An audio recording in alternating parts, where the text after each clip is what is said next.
fundamental unit part 2. In that part we are going to acquaint ourselves with different types of cell organelles, their structures and functions.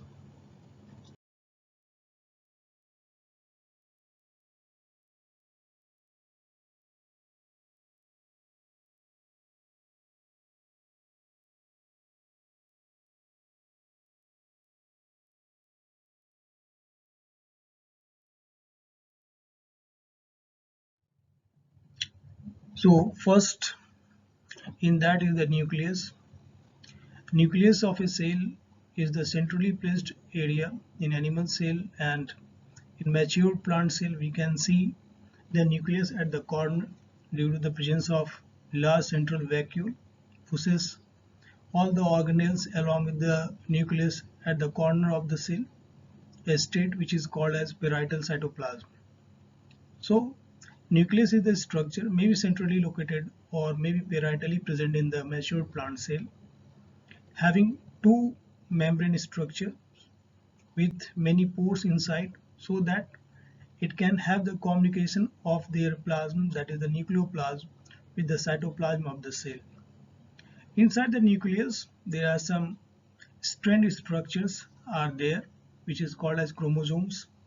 Chromosomes are the structure which is made up of protein and nucleic acid. Nucleic acid therefore is further classified in the form of DNA, that is the deoxyribonucleic acid molecules, and RNA, that is the RNA ribonucleic acid molecules. Basically deoxyribonucleic acid is the part of the chromosome.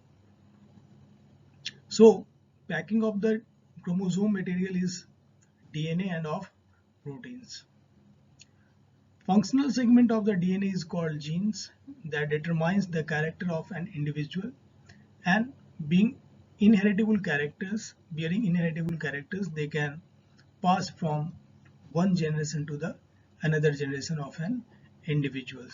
So nucleus, we have seen, this is the main part of the cell that determines the metabolism of the cell, that determines the heredity of an individual or heredity of a population. There are two types of organism on the basis of the nucleus. First is the eukaryotic organism, where there is a true nucleus is present.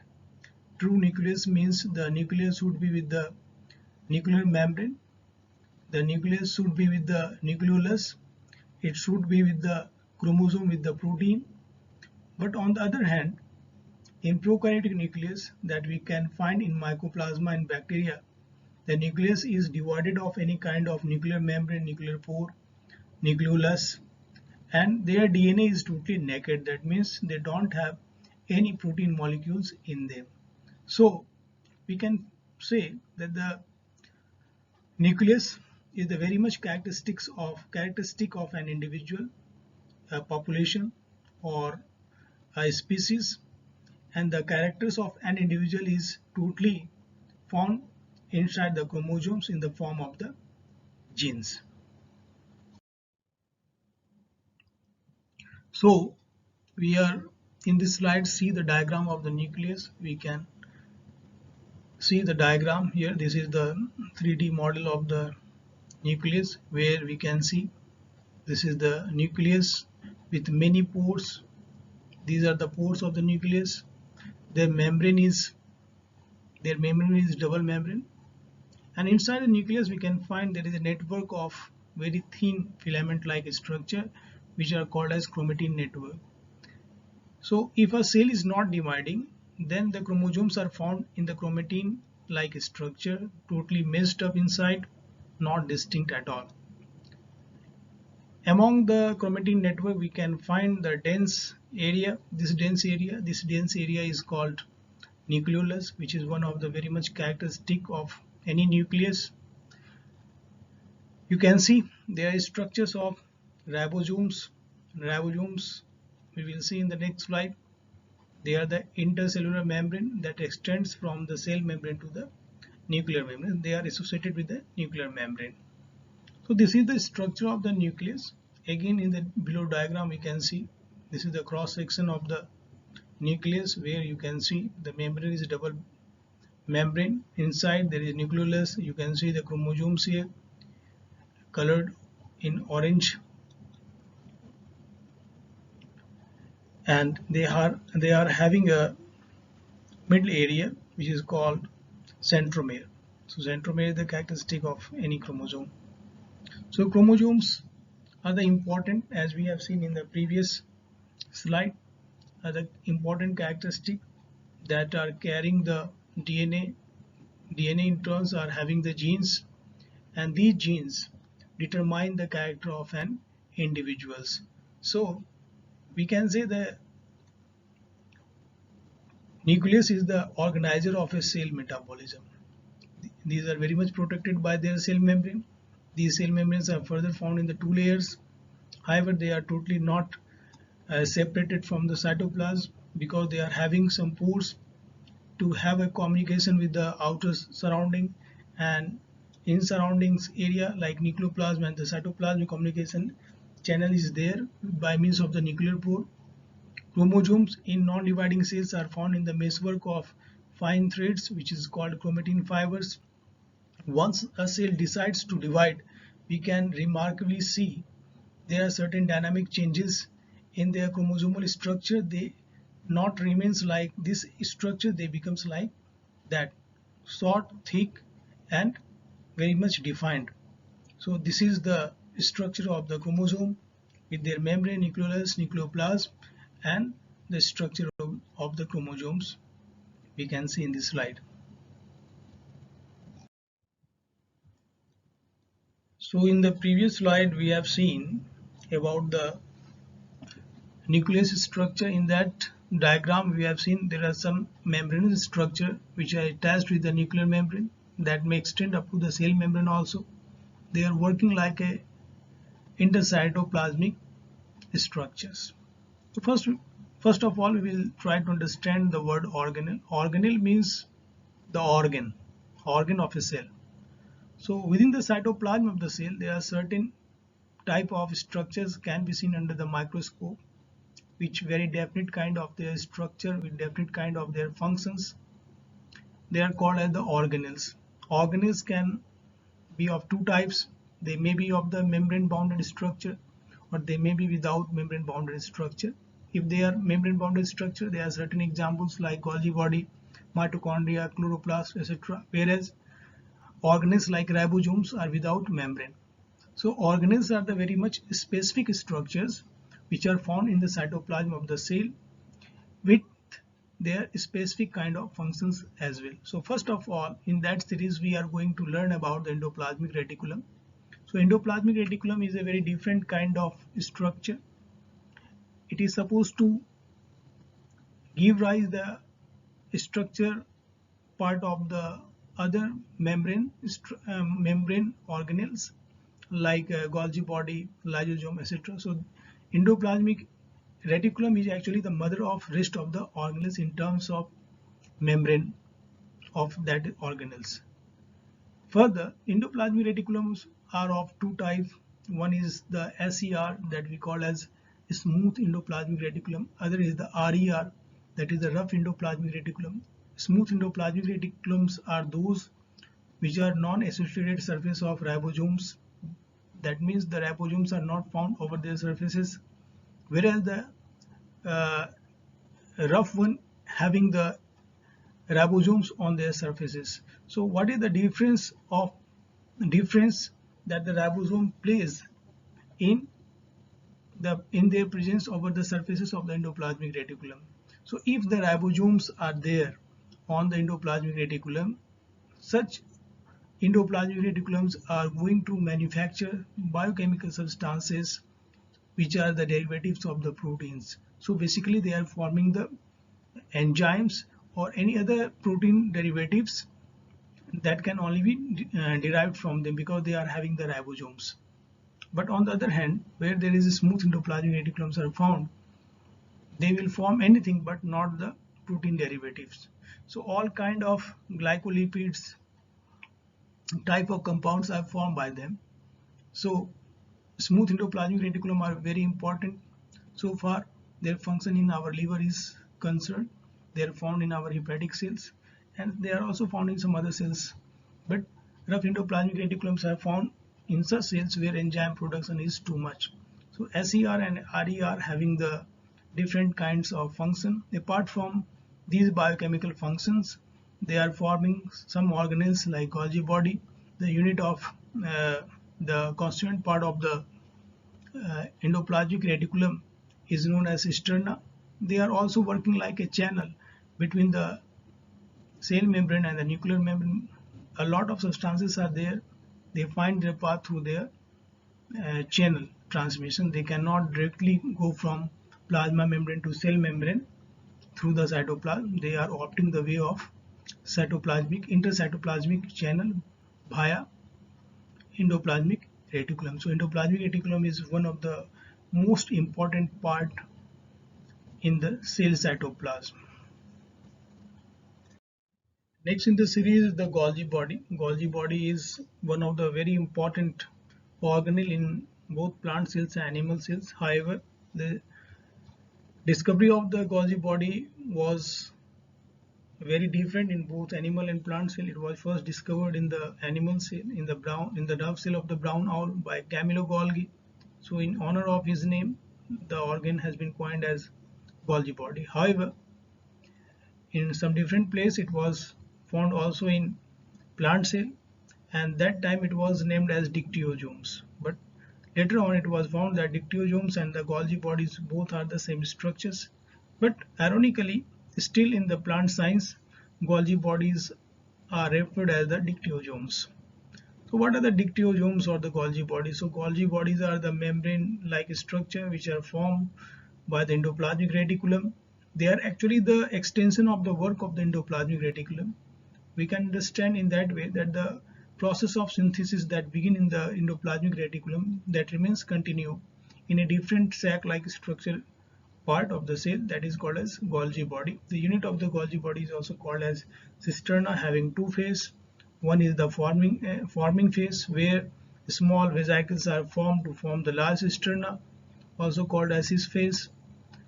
And once they become mature, the process become accomplished. They pinch off from their edges in the form of the vesicle, that is called as a maturing phase or trans phase.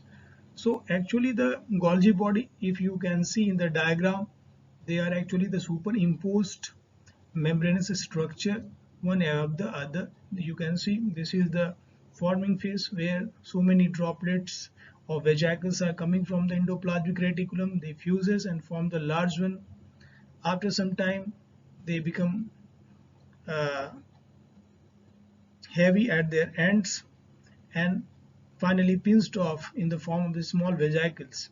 So that is the final product of the Golgi body in the form of the vesicles. So in the journey of the biochemical substances from the endoplasmic reticulum up to the Golgi body, this area, that is these vesicles, are the accomplishment, that is the final product of the chemical substances, and they are ready to get transferred from this place to another place, maybe within the cell or maybe outside the cell through a definite kind of traffic system within the cell. So Golgi bodies are very important structure. So far biochemical synthesis of substances are concerned. They are actual place where the different kinds of substances are being actually made within the cell. As we know that the cell is a biochemical factory, so the biochemical factory name is actually been given due to this structure, that is the Golgi body. You can see it also in this diagram. These are the structure where the vesicles are coming out. These are the cisterna. So small vesicles from the endoplasmic reticulum are forming the cisterna. They become heavy at their end and finally they get pinched off into the form of the vesicles and ready to get transported from one place to another. So in this way we can find that the Golgi body is a very important structure. So far the biochemical process accomplishment is related. Second, they are the structure where the packaged biochemical substances are ready to get transported. They also form some other chemicals, some other organelles like lysosomes, which are containing the hydrolytic enzyme. So we will going to understand it in other slide. Some of the very characteristic of the Golgi body is that they never present in any damaged or injured cell. They suddenly disappears whenever a cell get damaged. So you will never find a Golgi body structure in injured, infected cells or damaged cell. So these are the characteristics of a Golgi body. So next in the series, the chloroplast. Chloroplast is a very unique structure which is only found in the plant cell. They are not found in animal cell. Chloroplast and mitochondria both are the organelles which with some very specific characteristics, and that very characteristic is having their own DNA and ribosome. Their ribosome is of 70S type. We will going to cover the ribosome in next coming slides. So what does it mean having their own DNA and their own ribosome? It means they are the semi-autonomous organelles. They can manufacture the proteins of their requirement up to 70%. 30% their requirement is only been accomplished by the nuclear DNA and uh, ribosomes of the cytoplasm. So they are self-efficient organelles.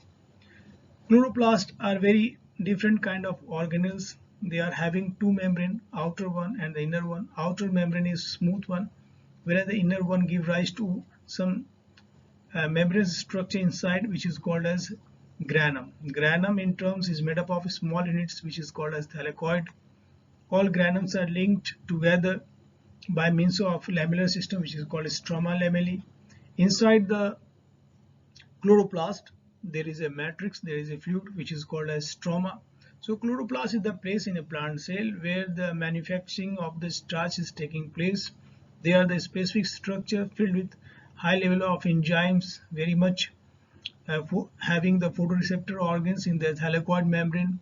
They can trap the sunlight, and with that energy they are turning them into the chemical substances like ATP and NADPH, and with these chemical substances they are able to manufacture carbohydrate by using just the carbon dioxide and water from the environment. So this is one of the very much specific kind of function, and this is one of the very important kind of function also by which the universe, particularly the earth system, is running up, because there is a transmission of energy is taking place from sun to the living being by means of the autotrophs, and these autotrophs are able to do it by dint of the chloroplast. Why I'm telling all this thing? Because we have to learn the chloroplast in a very specific way. We are going to cover the function of the chloroplast in our class 10 also. So it is very important to understand the chloroplast structure. If you see a chloroplast structure, it is a double membrane structure. Outer membrane is the smooth one, inner having the folds that further give rise to thylakoidal system. Stack of thylakoid is called as the granum system. They are linked together by means of the lamella. Inside the inner membrane there is a matrix of substance which is called as stroma. Chloroplasts having their own DNA and protein, DNA and ribosome. By dint of that they can make their protein. So they are the semi-autonomous organelle. So chloroplasts play a very important role in the plant cell so far the photosynthesis process is concerned. Apart from that, they are also playing very important role in some other chemical reaction like photorespiration.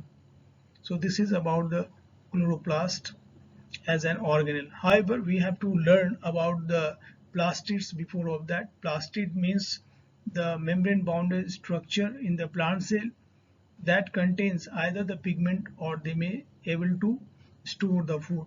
If they are containing the pigment alone, they are of three types: chloroplast, chromoplast and leucoplast. Chloroplast we have just seen now. Chromoplast means any pigment other than the green pigment, they are called as chromoplast. Most of the color of the flowers and leaves other than the green is due to the presence of the chromoplast, and leucoplast don't owe any kind of pigment in them, rather they are harboring some chemical substance as a reserve food, like they may contain the protein, they may contain the starch, they may contain the oil. So plastids are the very important organelle, and chloroplast is a type of plastid.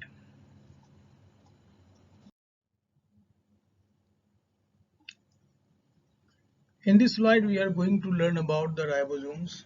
As we have seen in case of previous slides, the ribosomes are the integral part of the rough endoplasmic reticulum surfaces, where they are able to make them to produce any substance that is of derivative of protein. So ribosomes are basically called as the protein factory of a cell. They help in the protein formation. In cells, they are of two kinds. One is ATS type, other is the 70S type. ATS type is found exclusively in the cytoplasm of the cell, whereas 70S type is found in mitochondria, in chloroplast, and they are very much common feature of the prokaryotic cells. So ATS and 70S types are made up of two units. One is the larger unit and other is smaller units. S is a unit for measuring their weight, that is called as sedimentation coefficient or Swedberg unit. Swedberg was the scientist's name who first devised the way to measure them. He found that the ribosomes are made up of two units. One is the larger, other is the smaller units, and they are having their own density. So in case of the ATS type of ribosome, their larger unit are having the sedimentation value of 60S and the smaller unit having the 40S. But when both of the units are been combined and they have been sedimented, their value instead of getting 100S, they becomes 80S. Similarly, in case of the 70S type, the larger unit is 50S type, small unit is the 30S type. But when both of the units are joined together and their sedimentation coefficient is been measured, it comes up to 70S type instead of the ATS type. So this is about the ATS meaning and the 70S type of meaning about the ribosome. So ribosome, if we see the ribosome's chemical structure, they are basically made up of protein and RNA molecules. These are the organelles where membrane is not found. I have said in the previous slide that there are certain organelles they need not to have the membrane around them. So ribosome is a type of organelle where membrane is not found. They are having only the protein composition and RNA composition in them. So this is about the ribosomal structure of a cell.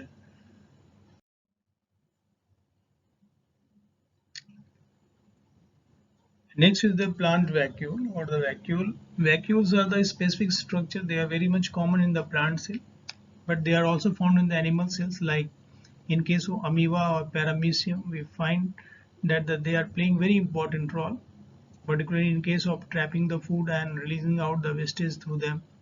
In paramecium, they are found in the form of the contractile vacuoles, but prominently they are found in case of the plant cell. They are found in the mature plant cell. They becomes very large, even that much large that they can push all the organelles along with the cytoplasm aside, a condition called as the parietal cytoplasm. So what is the basic function of the vacuole? Vacuole having a membrane which is called as tonoplast, and if it contains the fluid inside, it is called sap vacuole. If it contains gas inside, it is called gas vacuole. If it contains food inside, it is called food vacuole. If it is containing the waste inside, that will call as the waste vacuole. So in case of the plant cell, it is actually a sap vacuole. They are playing a very important role in plant cell in maintaining the osmoregulation function, because we know that in case of the plant cell, the cell membrane of the plant cell never remain in direct contact with the environment due to the presence of the cell wall. So the surface area for the exchange of material decreases. That affects the osmosis of a plant. So in order to maintain that osmotic concentration inside the plant cell, the vacuoles of a plant playing a very important role by their sap influx inside. So whenever a plant requires to have exoosmosis or endoosmosis, the concentration of the cytoplasm is been highly determined by the contents of the vacuoles, because they are regulating the concentration of the cytoplasm by releasing or taking the salt or water, whatever is required for the cell in the plant cell. So plant vacuoles are the very much important organelle in case of the plant. However, they are found in the animal cell, but not as much as prominent in the function as we can see in case of the plants. So this is the lysosome. You can see in the animated video, this is the structure of the lysosome. So lysosomes are the single membrane bounded structure. They are very much common in the animal cell, not found in the plant cell. They are also called as suicidal bag, scavenger of cell, because due to having certain specific condition in them. They are the single membrane structure, but they are having a very different kind of substance inside, which is called hydrolytic enzyme or lysozyme. So whenever their membrane bursts, they release such enzymes into the cytoplasm of the cell, and releasing these enzymes into the cell environment, causing the death of the cell by the digestion. Similarly, whenever any organelles get affected by these lysosomes burst, they will also get digested. So they are actually helping in the cleaning of the cell environment, and that happens, or that is been required when a cell environment is being damaged or infected.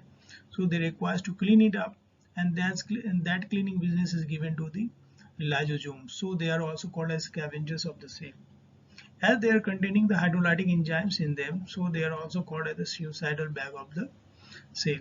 As we have seen in the previous slide, these lysosomes have been formed by the Golgi body. So next in the series is the centrosome. Centrosome is a very different kind of structure, very much exclusive to animal cell only. They are not found in any plant cell. Centrosomes are the fibrillary structure. They are having a very special kind of arrangement of fibrils actually. The 9 fibrils are encircling the 2 fibrils at the center, so giving a specific kind of symmetry of fibrillar arrangement, that is called 9+2 arrangement. Naturally, that type of arrangement of fibrils, that is the protein fibrils, giving them a high tensile strength. So they are the basic component of any fibrillar system in a cell, whether as an appendages or inside the cell.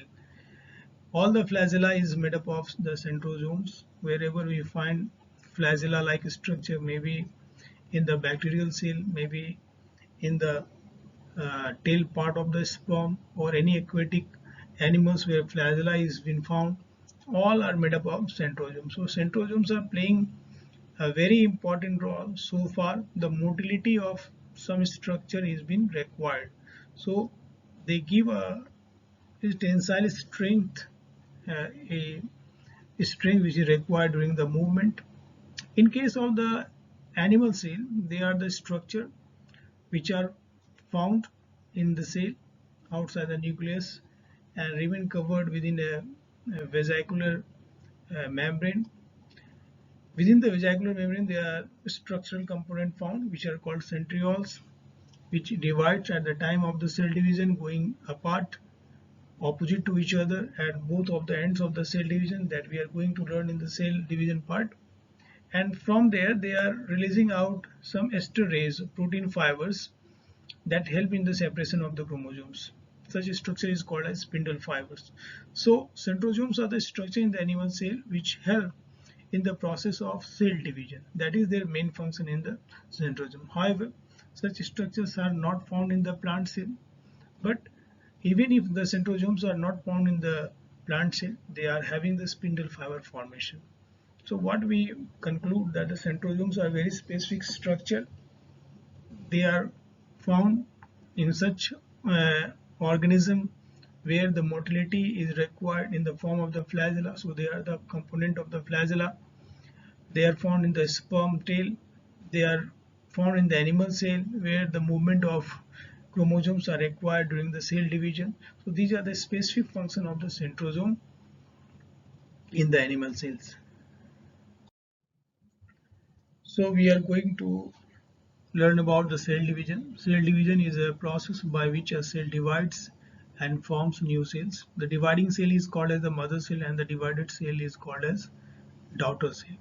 There are two types of cell division in the nature. One is the mitosis, and another is the meiosis cell division. Mitosis is also being referred as equational or somatic type of division. Equational means The daughter cells are exactly the copy of their mother cells in terms of their chromosome number, and somatic means they are only taking place in the body cells division. So growth of the body has been due to the division of these type of these way of division, like mitotic division.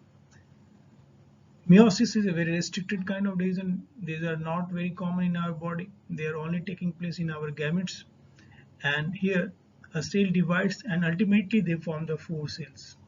So meiosis division is a large one and it can be divided into two parts, meiosis 1 and meiosis 2, in which meiosis 1 is the reductional one and meiosis 2 is exactly the type of mitotic division. So here in this case, one mother cell will form four daughter cells, but four daughter cells are different than the mother cell in terms of their chromosome number. Here, in case of the daughter cells, their chromosome numbers become halved than that of their mother chromosome number. So this is the process by which haploids are being formed. Haploids are the set of chromosome number where the chromosomes numbers become half of their parent.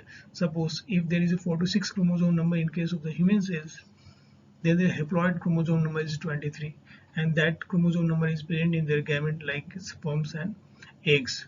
So meiosis is the division which is very much restricted to reproductive kind of division, and they form the gametes.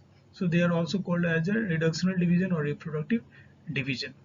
So there are a lot of differences that we can find in case of the mitosis and meiosis. Mitosis is a type of division which is called equational, that is taking place in case of the somatic cells. Meiosis is the type of division which is taking place in some specific organ like testis and ovaries. Mitotic division is a division where one cell divides and forms two cells, where in case of the meiosis, four cells, daughter cells are being formed.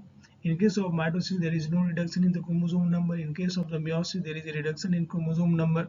So these are the basic differences between a mitosis and meiosis type of division. In upcoming slides, we will try to understand the process of mitosis by some representative diagrams of the cell division, where we will see that how does the movement of chromosome is taking place, what is the role of the esterase, how does the centrosome breaks into the centrioles and move apart from each other toward the opposite poles, and how do the formation of the spindle fibers and their contraction help in the separation of the chromosomes. So here you can see there are two animated videos where we can exactly see how does the movement of chromosomes are taking place, how does the movement of centrosomes are taking place, and what exactly chromosomes are doing during the cell division. Let us first try to understand in this animation. You can see it is a dividing cell. This violet part is the nucleus.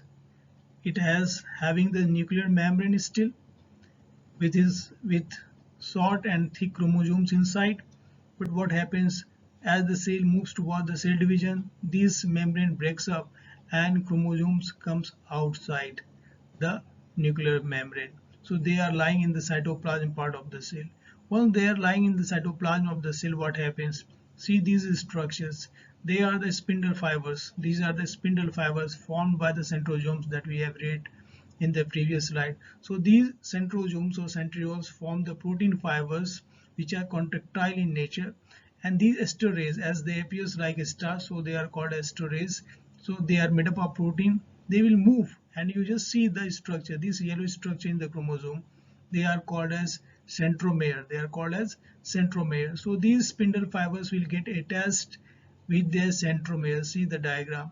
They will get attached with their centromere. See in this diagram, spindle fibers are attached with their centromere. So once these spindle fibers are attached with the centromeres, they will retract them toward their opposite poles. So they will become separate from each other. So see in this diagram, in this animated video.